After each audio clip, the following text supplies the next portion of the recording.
नमस्कार शेतकरी मित्रांनो, रॉयल शेतकरी यूट्यूब चॅनलमध्ये आपलं सर्वांचं स्वागत. राज्यभरात कांदा भाव वाढीसाठी अनेक प्रकारे आंदोलने मोर्चे सुरू आहेत. ते आपण या व्हिडिओच्या माध्यमातून जाणून घेणार आहोत. तत्पूर्वी आपणास विनंती करतो की शेतीविषयक असो किंवा इतर सर्व प्रकारच्या माहितीसाठी आपले यूट्यूब चॅनल नक्की एकदा सबस्क्राईब करा, लाईक करा, शेअर करा. चला तर मग व्हिडिओ पाहूया. कानगावात कांदा उत्पादकांचे बेमुदत धरणे आंदोलन सुरू. ग्रामस्थांच्या वतीने शेतकरी आक्रोश कृती समिती स्थापन. कानगाव तालुका दौंड ग्रामस्थांच्या वतीने विविध मागण्यांसाठी येथील विठ्ठल रुक्मिणी मंदिरात गुरुवारपासून तारीख 18 बेमुदत धरणे आंदोलन सुरू करण्यात आले. गुरुवारी सकाळी 10 वाजता शेतकरी आक्रोश कृती समितीच्या वतीने गावात शेतकऱ्यांची रॅली काढून आंदोलनास सुरुवात करण्यात आली. यावेळी मोठ्या संख्येने कांदा उत्पादक शेतकरी सहभागी झाले होते. आंदोलनाची दखल घेऊन शासनाने त्वरित मागण्या मान्य कराव्यात अशी मागणी करण्यात आली.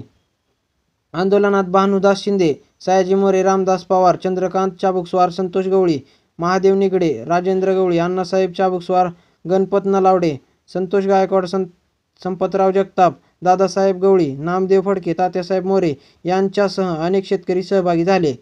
यावेळी श्री शिंदे म्हणाले की स्वातंत्र्यानंतर हरित क्रांती, श्वेतक्रांती नंतर आत्महत्या करण्याची वेळ आली आहे. याला कारणीभूत सरकारची चुकीची धोरणे आहेत. कारण कोणत्याही शेतीमालाला भाव मिळेल अशी व्यवस्था सरकारने केली नाही. 1951 पासून शेतकरी विरोधी कायदे तयार करण्यात आले आहेत. त्यामुळे आवश्यक वस्तू कायदा, भूसंपादन कायदा असे काही कायदे आहेत. यामुळे शासनाला शेतीमाल आयात निर्यात करण्याचे अधिकार मिळाले. आखाती देश श्रीलंका, बांगलादेश, नेपाळ येथे कांदा निर्यात होत असल्याने कांद्याला चांगला बाजारभाव मिळत होता. परंतु वेळोवेळी निर्यात बंदी करणे, निर्यात मूल्य वाढविणे या शासनाच्या दरसोडवर्तीमुळे भारताने कांद्याची आंतरराष्ट्रीय बाजारपेठ गमावली आहे. या परिस्थितीत अडचणीत सापडलेल्या कांदा उत्पादक शेतकऱ्यांना न्याय द्यावा अशी आमची मागणी आहे. समितीच्या प्रमुख मागण्या: कांद्याला प्रति किलो 35 रुपये हमी भाव मिळावा. ऊसाला प्रति टन 5 रुपये बाजारभाव मिळावा. भाकड पशुधन, गाई, म्हशी, वासरे शासकीय खरेदी केंद्र सुरू करावे. कापसाला 12,000 रुपये व सोयाबीनला 10,000 रुपये प्रति क्विंटल बाजारभाव मिळावा.